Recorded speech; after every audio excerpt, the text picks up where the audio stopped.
double check that we are coming through on both sides. I do believe we are. If you are new here, my name is Dr. Matt, and I am one of the most experienced MCAT tutors and med school application coaches in the country.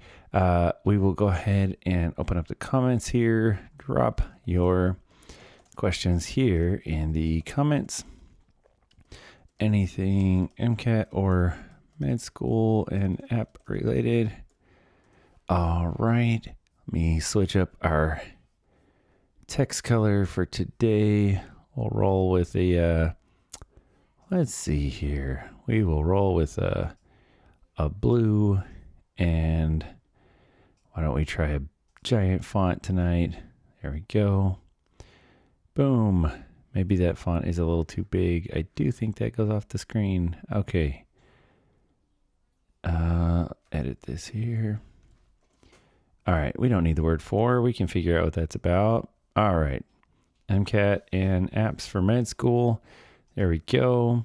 And over here on the YouTube side, drop your comments here for MCAT improvement and med school apps, and visit www.mcatboss.com for personal help. All right. Okay, so we will start things off by continuing our list of the world's most searched questions for getting into med school. So I think we were about 3 or 4 questions down on our list here. All right. So the next most popular sort of category for questions is related to how many hours and what kind of extracurriculars and volunteering you would typically need to have to be a good candidate to apply to med school. And the main thing you need to keep in mind here is that there's always room for having some degree of sort of not directly medical related volunteering. Having some kind of volunteering that still gives you something to talk about that your interviewers will be curious to discuss with you is always great. You do need to make sure that you have some medical school volunteering. The most famous sort of example to scare people out of the only ever volunteer with non-medical stuff route is that there have been a couple of students. There's one very famous case, kind of internet famous case of a student who scored within a point of a perfect MCAT score. So an exceedingly rare, exceedingly high sort of 99.999th percentile score, and had a really good GPA from an insanely good school, but did essentially no medical volunteering whatsoever, and did not, unfortunately, get any interview requests because naturally the schools that saw his app did not find it convincing that he was interested in learning about medicine if he hadn't done any kind of medical school volunteering. So just keep in mind, some of it needs to be medical. All right. Next question. Somebody says, how old are you? I am almost 40. So I was a non-traditional. I'm a huge supporter, and I love coaching people who are jumping onto the med school bandwagon a little bit later. Memes asks, do you remember me? Does EMT count as medical volunteering? So yes. And does EMT count as medical volunteering? I would say yes. A lot of my classmates when I was in med school had did have some experience as EMTs. It's not uncommon. It's actually kind of a pretty common. It's a fantastic way to get some sort of emergency care experience under your belt. Do keep in mind, if most of your experience comes from EMT, it may be useful to do a primary care shadowing experience in addition to that. So something like family practice or like a women's health clinic, something that you can point to that is not only ambulatory, that's not only emergency care, but is also sort of like a primary care role can be really useful. Just because you may run into interview situations where they ask you like, what is your opinion of what do you think of, like rushed wait times in medical offices? And if all of your experiences have been picking up patients as an EMT and interacting with the trauma bay, it's a little bit of a different exposure to the way medicine is practiced than it is to get exposure to like, what kind of pressures do you have having a 15-minute appointment with a family physician? So the next one meme says, I never knew that pre-university activities don't count, followed by 4 sad-faced emojis.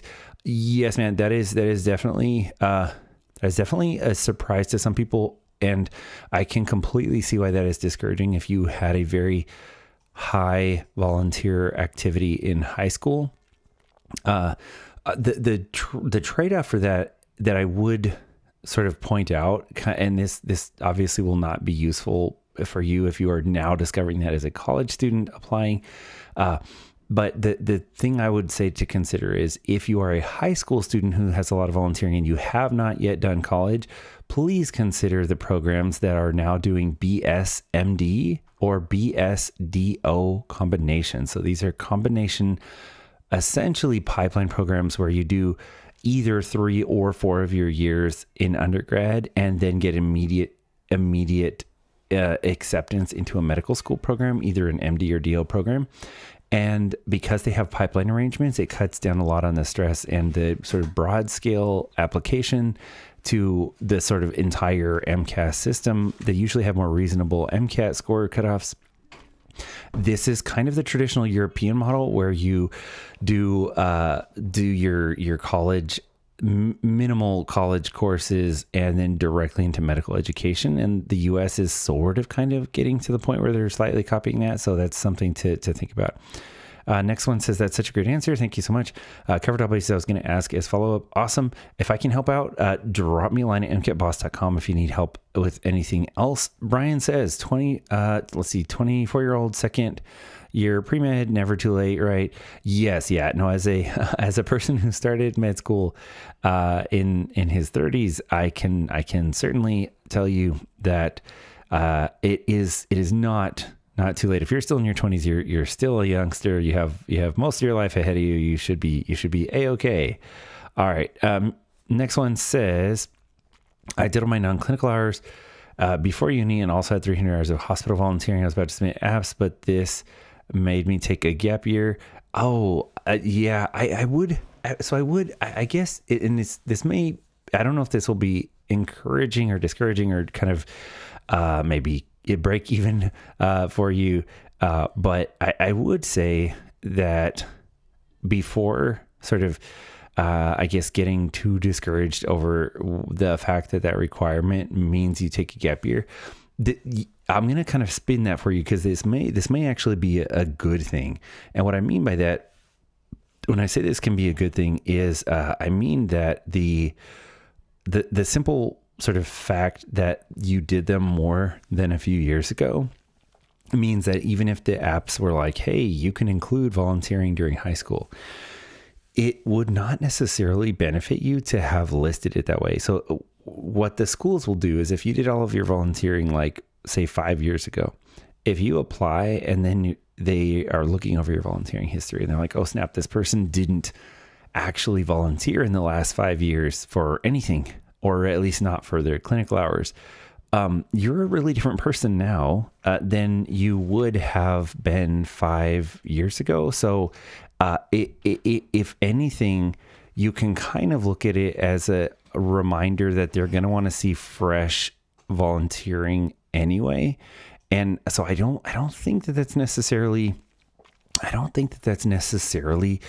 a downside, but that's, maybe a helpful spin, maybe not. Next one says, thoughts on doing a 3+2 MPH and then med school. So I think that and tell me if I'm not understanding your question, please do feel free to drop a follow-up question if I'm not understanding.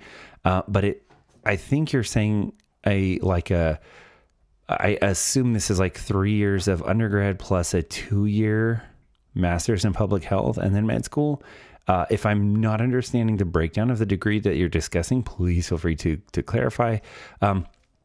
I think that if you have an interest in having a master's in public health, there are a lot of really great things that people who have that degree do when they become physicians who end up playing a role in systems health, in public health, in women's health initiatives, in directing congressional funding, all of those wonderful things that can be done to increase the sort of broad institutional role that healthcare can play beyond the one-on-one interactions that physicians have with their patients.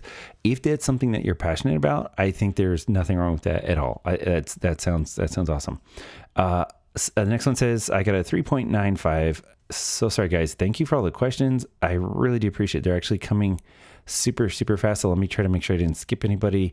It looks like we're hovering at one. Like, I think last time we were on here, we hit like 1,000. So if you guys can kind of pause yourself for 1 second and tap that like button for a few minutes so more people see this. Thank you so much. Next one says, I got a 3.95 science GPA and a 512 MCAT and around 700 clinical hours, chances for MD schools.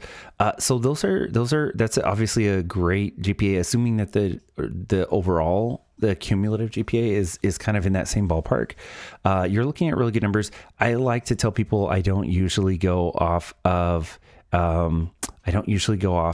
cuff. I like to give you the actual readout from the AMC data, and I will pull that table up right now.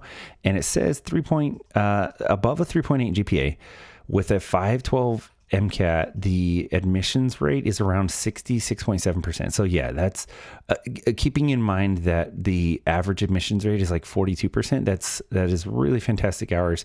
I think you'll have a lot of interview invitations, assuming that your essay and your application match, assuming that you're, the kind of person that they want to, talk with and that they feel comfortable having around patients, then I think you have a pretty good shot with from the numbers perspective. On the YouTube side, it says, have you completed med school? Yes, I have an MD. On the TikTok side says, let me catch up. Where were we? So sorry, I'm scrolling through the questions here. Next one says, is it worth applying to a top 20 school if I have above a 515 MCAT, but a 3.7 GPA? So I think there's definitely a fair chance of still getting into a top 20, assuming again that there's some sort of narrative reason why you think you're a good candidate. And if they do question the GPA for any reason, 3.7 is not super low, but if it comes from a bad semester, like if you were like a 4.0 student and you had a semester where you scored like a 3.0, then they're going to potentially want you to give some sort of narrative justification for why you had that happen. And if you have a narrative behind that, like if you had a loved one that you had to take care of, if you say lost your financial aid and had to work through school, if you have a reason, it can actually become a benefit. It can become part of the story that you tell. This is the kind of thing that I tackle. If you are applying and you need help looking through your essays, mcatboss.com, let me know what you need help with. I do same day booking discounts for you guys who find me on the lives. And the thing you need to keep in mind is you need to take any weaknesses and explain how overcoming them gave you the opportunity to be a stronger, more tested candidate than the other people applying.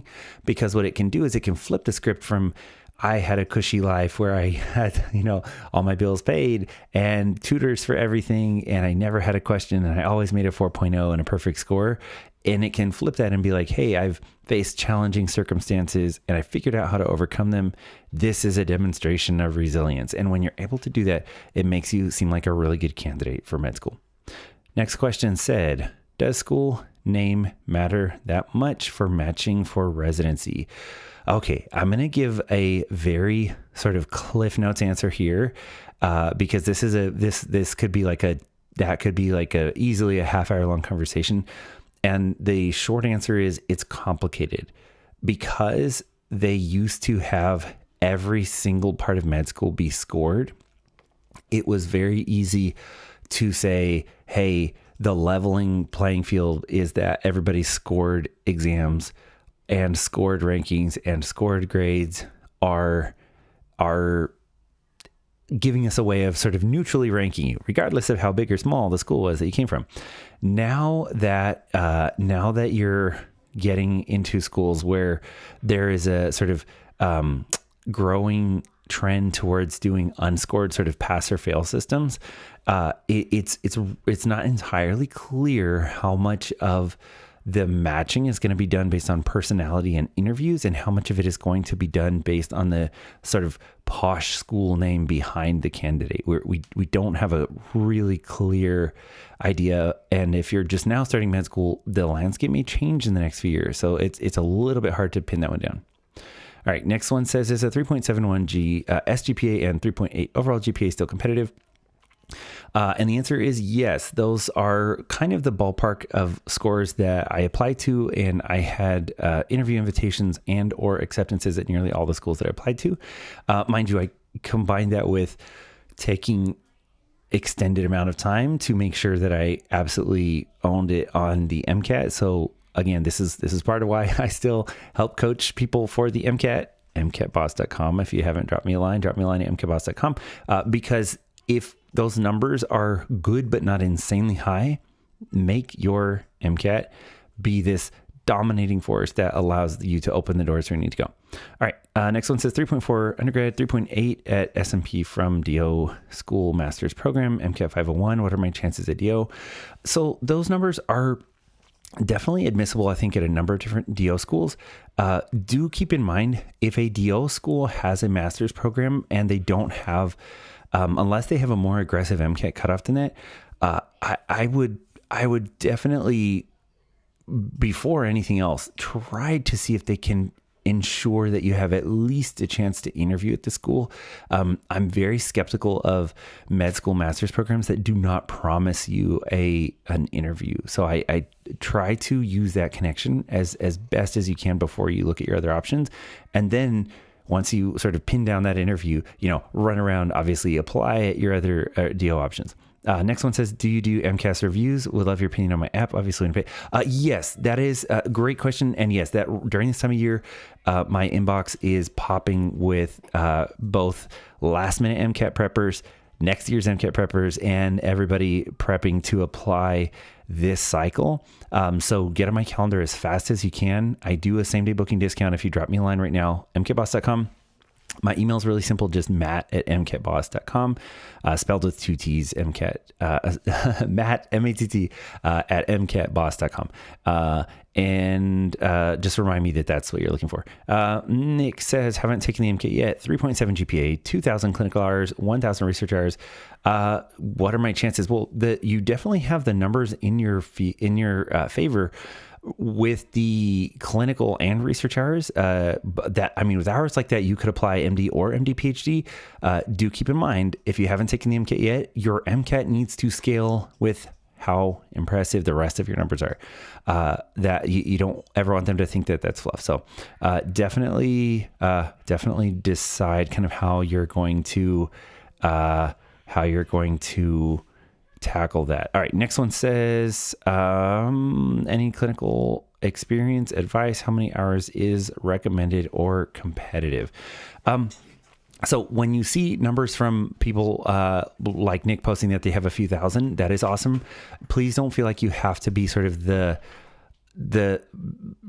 tackling thousands of hours. We do see successful applicants getting in with a few hundred hours.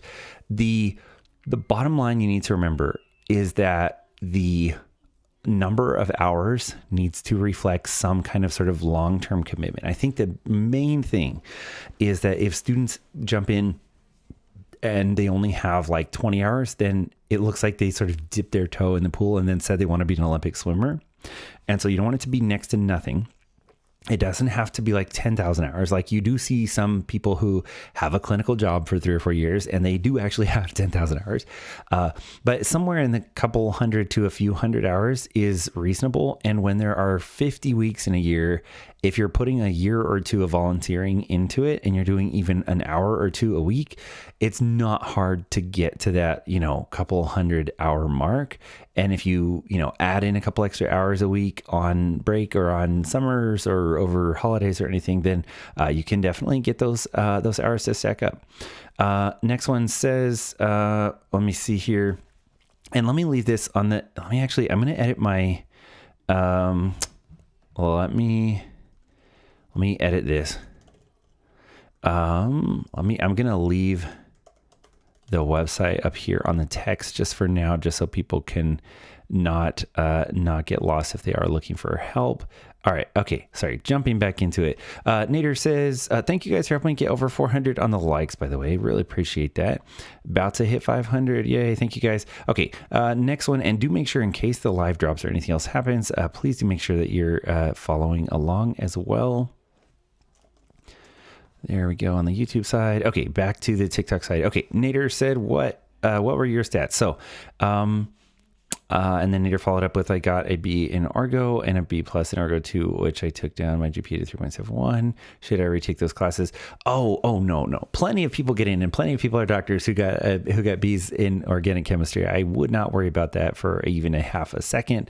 I think it would be a waste of time and money to go back and sweat that. If anything, if you haven't taken the MCAT yet, I would say any amount of time, money, effort, concentration that you would put into retaking organic chemistry, you would be far better off putting that energy or investment or whatever into prepping for the MCAT. The next thing, and back, you said, what were your stats? So when I applied, I was, first of all, I finished my undergraduate in math and physics with a mid 3.8s. And so not crazy high, not a 4.0. Yay. Thank you guys for helping us hit 1,000 likes. Really, really appreciate it. Any likes, any sharing for the rest of the pre-med community is always super helpful. Our goal is to get more people in the AI era not to be spooked out of going into medicine, because we still need people, still need humans to deliver care. Even as the news stories are popping up about how step exams and shelf exams can all be taken by AI, as it currently stands, we still have medicine being delivered by humans. So my GPA was kind of mid 3.8s. I actually did not have the prerequisites originally. When I started to look into becoming a pre-med, I had to go back and take things like organic chemistry, take a couple more biology classes than I had in my undergrad degree. And for I want to say for biochemistry, I think I did okay in organic chemistry. It was not my favorite topic. For biochemistry, I actually self-taught the biochemistry that I needed for the MCAT and took the MCAT before I took biochemistry. And because I was very, very drilled in on getting the biochem and the orgo that I needed for the MCAT, I was able to do really well on the MCAT and score 90th percentile on the MCAT, but then go back and finish my chemistry prerequisites with a little bit less pressure. And I want to say, I don't think I had an A in biochem. I think I had a B in biochem, but because I had close to a perfect score on the MCAT, they did not second guess it at all. And that, it's kind of the message that I like to remind students of, is that if they have a class situation, like for a ton of my students every year ask me, what happens if you have a 3.5, a 3.6, 3.7 GPA? And so many of my students, like I get the question probably 200 or 300 times a year, should I go and drop $100,000 on a master's degree in something that's not itself a master's degree for practicing medicine or for practicing? They're like, can I go back and get a pre-medical master's degree with the goal of just increasing my GPA? And not because they want a master's degree, but just because they want to give a higher GPA to the med school. And if you do have that like 3.5, 3.6 GPA, it's just almost always better to find a quality MCAT tutor and work with them. And even for people who would have turned around and spent 80 grand on a master's degree, turning around and like spending like a quarter of that amount or even like a tenth of that amount on working with a quality MCAT coach can make a bigger difference a lot of times than going and spending 2 years doing something else that is meant to get them into med school. So just keep that in mind. Logan says advice for applying, finishing bachelor's, 3.7 GPA, 7 years military, 5 years level 1 critical care, respiratory therapy, worked ophthalmology prior. Logan, it definitely sounds like you have an absolute boatload of clinical experience. I think you are going to be just eons ahead. I just saw that you guys got us over 2,400 on the likes. Thank you so much. Really appreciate that. If there's, Logan, I'm not actually entirely sure what I know you said advice for applying. I'm not entirely sure, know what particular part of the app you're looking for advice on. For students that I've had in a similar situation with a high GPA, lots of clinical experience, and are military veterans, I have seen med schools be very friendly and very encouraging and accepting of the background and the experience. It shows dedication. It shows longevity and loyalty and all of these sort of traits of like sticking to a plan and going forward with it and staying dedicated. I really think you match very closely to the kind of students that med schools really, really like. The main thing that I have seen is I have seen a few students with a kind of similar background, just being so well prepared academically and professionally, not give the sort of extra 6 to 9 months of preparing properly for the bizarre contextual questions that the MCAT throws at them. And if anything, I would say don't miss the opportunity to make that sort of the final gold, ticket in. It just don't under prepare for that. Because the assumption that a lot of people have is I have the professional experience, the medical exposure, and the academic expertise. This test should be a totally doable test. They'll go in with like 3 weeks of prep and take it. And I really, really, really see discouragement after that when they should be like, hey, the last hurdle is the MCAT and this is a big deal. So let me work with the pro. Let me work on it for a few months and let me do my best. And I just encourage you to do your best with that. Dina says, what about C and organic chemistry? Should you take it over? So when you're working with a C, if it is an isolated one, I still don't recommend it if it's in something like organic. If it's in something like a classical biology class, that is the kind of course that forms the foundation of the medicine that you'll be learning. Organic chemistry is actually very, very limited in use for both the MCAT and zero use for med school. There is essentially nothing you will ever need, with the occasional rare exception for something like a laboratory for gout. Outside of a comment that your professor will make about a laboratory finding for a person with gout, you will essentially not ever need to look at or think about organic chemistry ever again. And on the MCAT, it's a tiny percentage of problems. So you really, truly do not need a lot of organic chemistry for the MCAT. Sorry, guys. Let me try to catch up here. Let me see. So we had a few questions about working. How much you charge for review? So guys, if you have any questions about booking or how many hours or anything like that, please feel free to drop me a question at mcatboss.com. Is research experience super important for pre-med? The research experience question pops up every time, and it is sometimes it is sometimes important if you're applying to a school that prides itself on being a research school, something like Hopkins or Harvard or something like that, Stanford University on the West Coast. It probably is going to be more important than if you apply to like a sort of standard state school. So it's completely possible to get in without research experience.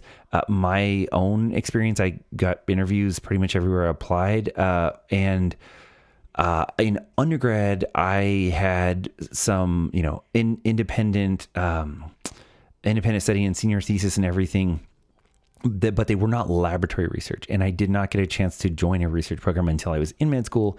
Really enjoyed the research component of my degree in med school, but it was not sort of held against me in the application cycle. So I think two people worry about that too much. Bree says, what is MCAT Boss?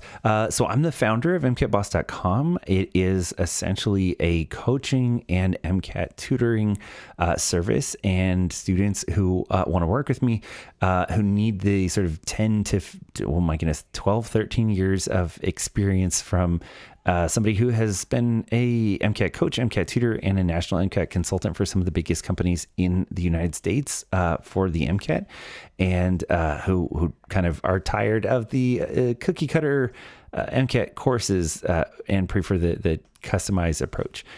B says, what are some hard topics worth mastering, such as the thin film interference? Do we need to know constants for the MCAT? Okay, so and to those of you who have gone crazy on the like button, you have helped us get over 4,500 likes. I really appreciate that. It's helping a lot to get it out to more people. The important hard topics. So there's a trend in MCAT tutoring and in MCAT publishing to try to tell students to only focus on ultra high yield material, and I completely understand. It can be overwhelming that there are a lot of topics. In fact, let me make this I will go ahead and make this my little recorded sort of minute clip here so I can post this later. But this is a really good question. And the question is, what are the best high yield topics or hard advanced topics worth learning for the MCAT? This has been a really common approach for years to tell students, these are the top topics, these are the high yield topics, learn these, focus on these. The issue with taking this approach is that the MCAT now has so thoroughly mixed up the content and so thoroughly distributed the questions across so many different topics that it is very easy to actually get a lower score by only focusing on high yield topics. So there are classical topics like genetics and gene replication, classical topics in physics like mechanics and gravitational acceleration and pressure. But if you only focus on those classic high yield topics and don't get yourself thoroughly comfortable with all of the many, many, many smaller topics, it's a recipe for disaster on the MCAT when they do give you this broad, diverse selection of questions. So make sure to prepare thoroughly and don't just focus on those high yield topics.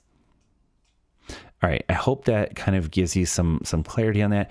Do we need to know constants for the MCAT? That is a great one. And the answer is that a lot of times, a lot of the constants that are harder to memorize are given to you.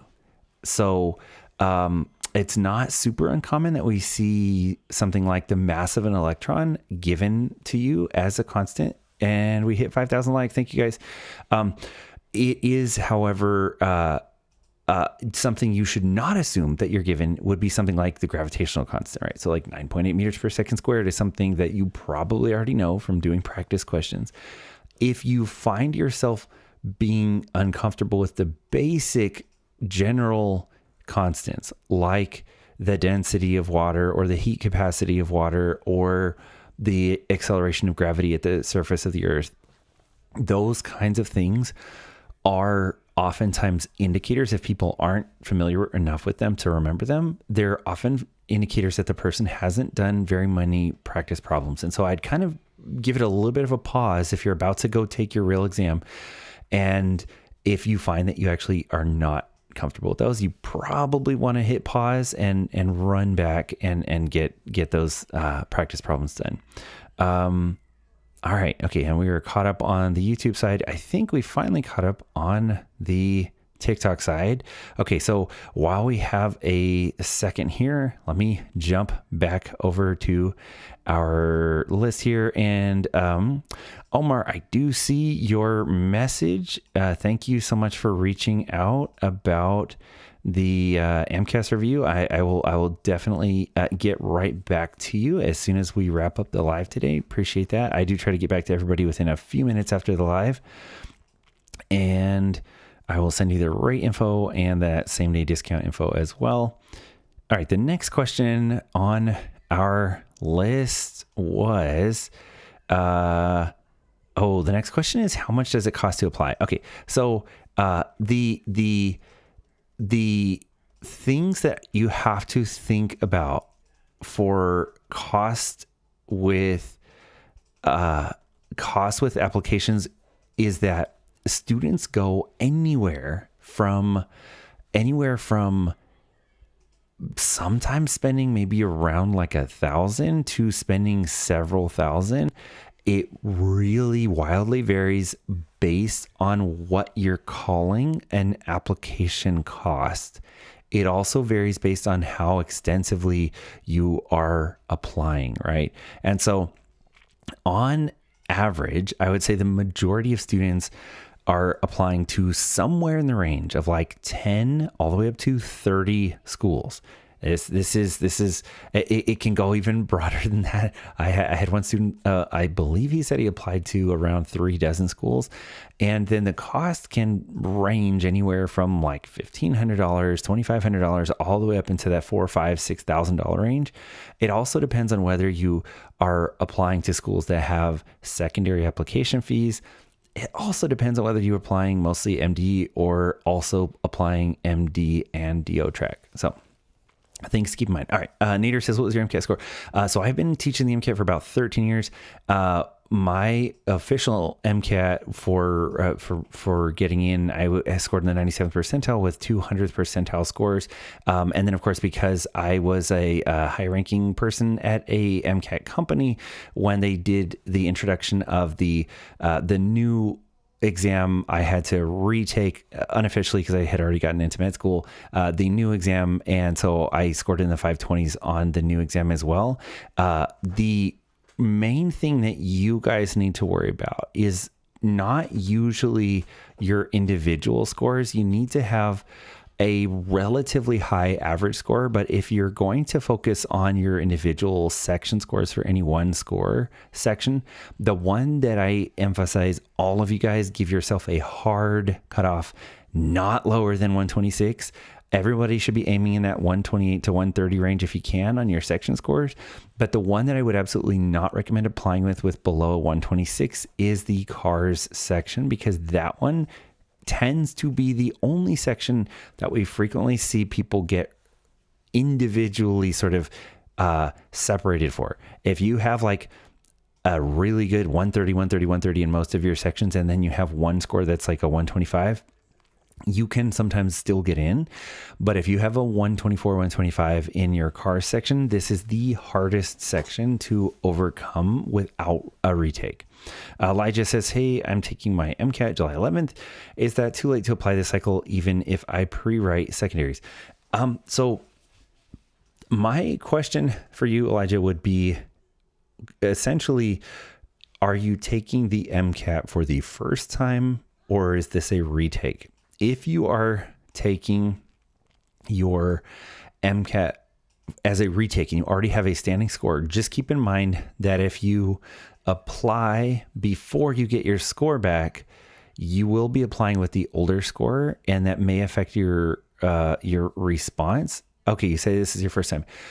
In that case, I would say if your score is high enough, there is still a realistic chance that you will have a chance to get seen by schools, because a lot of people have this idea that if you do not apply in May, you're automatically not going to make it in. And they seem to think that all of the schools have given away all the seats by August. And that's just not true. Like, most schools haven't even interviewed people for the majority of their seats in August at all. So, well, I mean, a lot of interview invitations are going out in September and October and November. And so I would absolutely say knock out your highest possible score. And,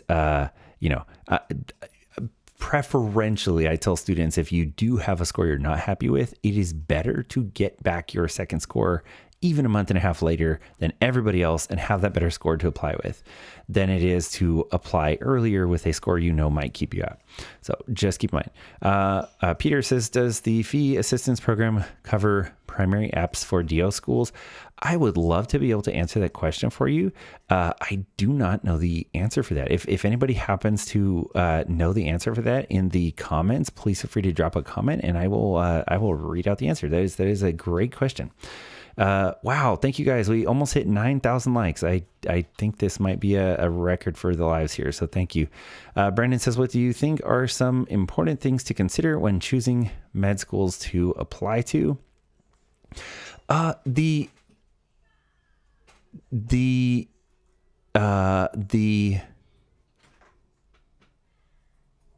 being told that it does not cover.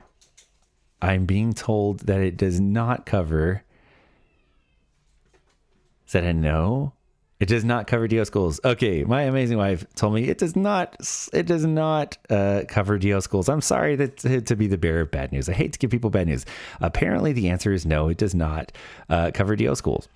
Okay, and then Brandon, you said, what are some important things to consider when choosing med schools to apply to? So there's a couple really important things to think about here.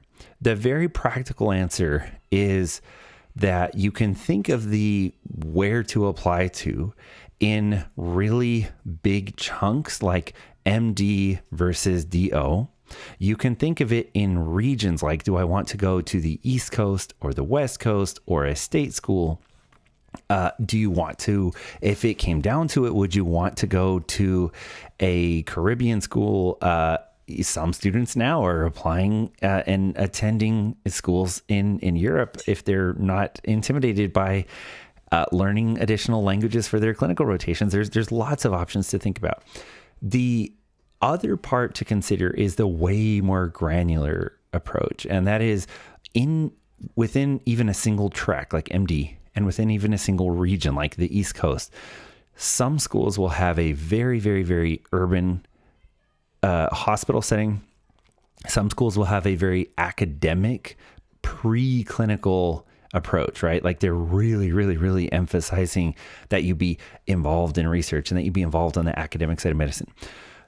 Some schools are very population oriented. So there are schools that specifically exist for the sole purpose of providing rural medicine and generating a generation of physicians who will provide care to rural populations. You need to really care about that population and that practice direction if you're going to apply to those schools. Some schools are there are historically underserved population schools, there are urban schools, there are rural schools, research schools. You need to figure out what the particular sort of service or research orientation is that interests you, because when it comes down to it, if you are successful at getting a interview invitation, you're not just picking your school. They're also deciding if they want to pick you. So it's a little bit like if somebody says somebody says that they want to like go out with somebody and they think that they're just deciding on their dinner date if they like the other person. Well, no, the other person is deciding if they like you also. The school is doing that to you. If you go in and they're like, what do you like about our school? If we picked you, why would you be a good match for our school? You had better have done enough reading in advance to know that school, for example, if they're a very rural school, that they want to get rural physicians. And if you say, well, I always wanted to live in a big city and practice in a big city, and you guys are kind of in a big city, if they're like, well, hey, we're in a big city, but we actually generate all of the rural physicians in this area, and it says on our website in giant 200-point font, we are making the next generation of rural doctors, you probably just lost your acceptance. And this is part of why I help students to prepare for interviews. So let me know if you're getting ready to interview, because these are important things to think about. Gloria says, do you help with shelf exams? Yes, I do. Feel free to drop a line at mcatboss.com.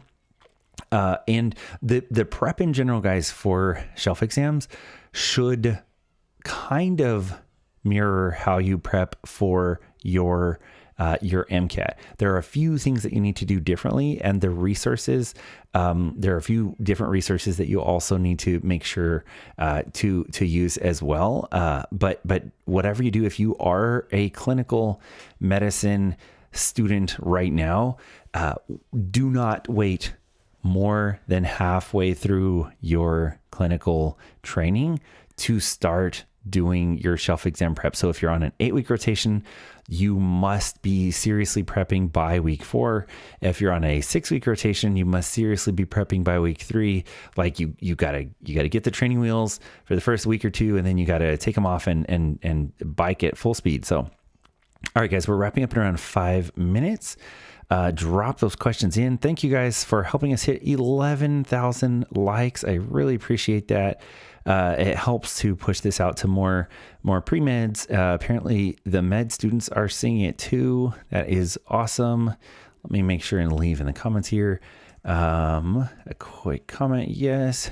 Feel free to reach out for MCAT or shelf and step prep at mcatboss.com. All right, guys. And we got about 4 minutes left here. Let me make sure we're caught up on the YouTube side.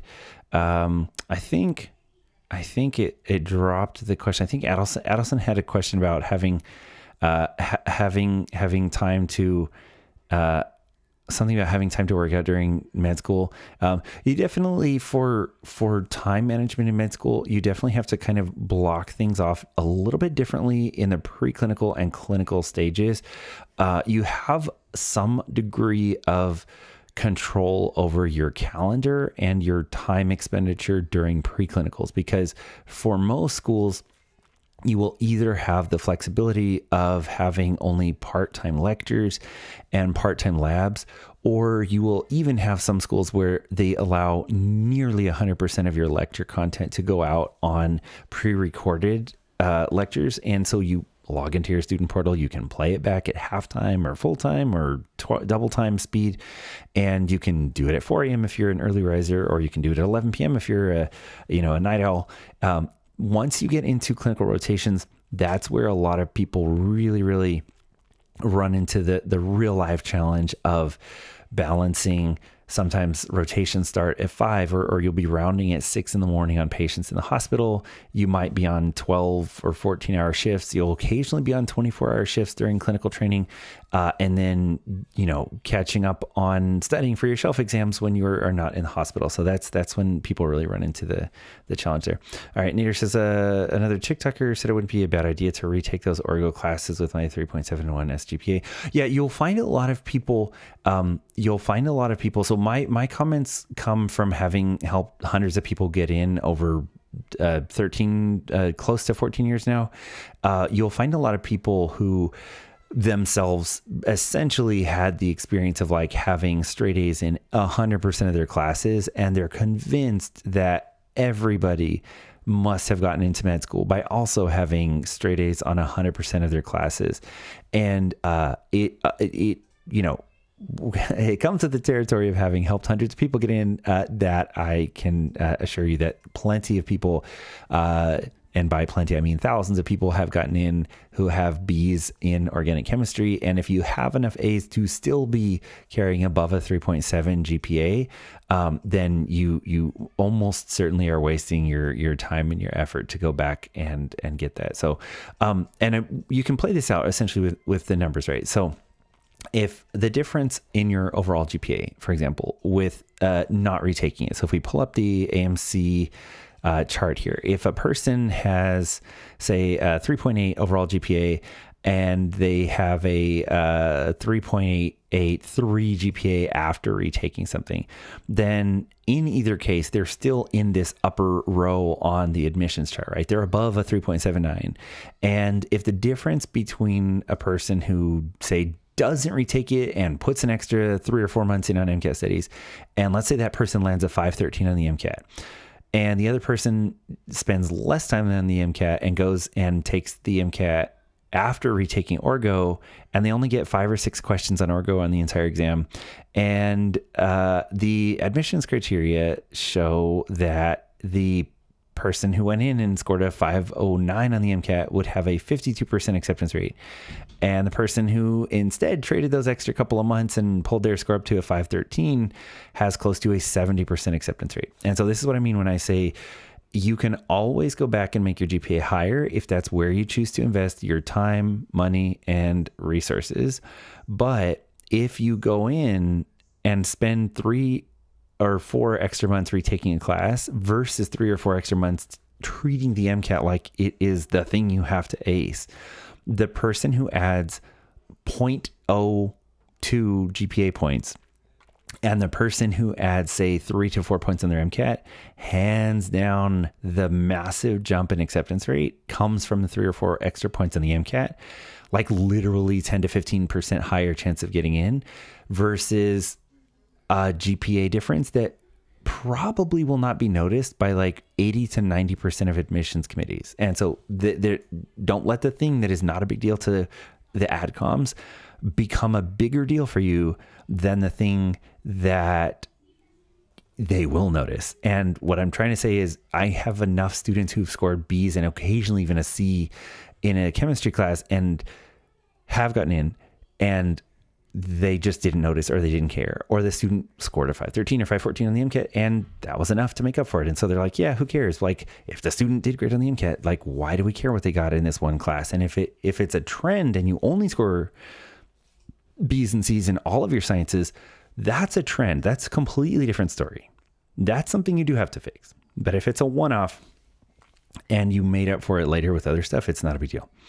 Nader says you've helped so much. Thank you. And my overall is 3.8. Exactly. So you kind of made my point. You're already in the highest bandwidth on GPA.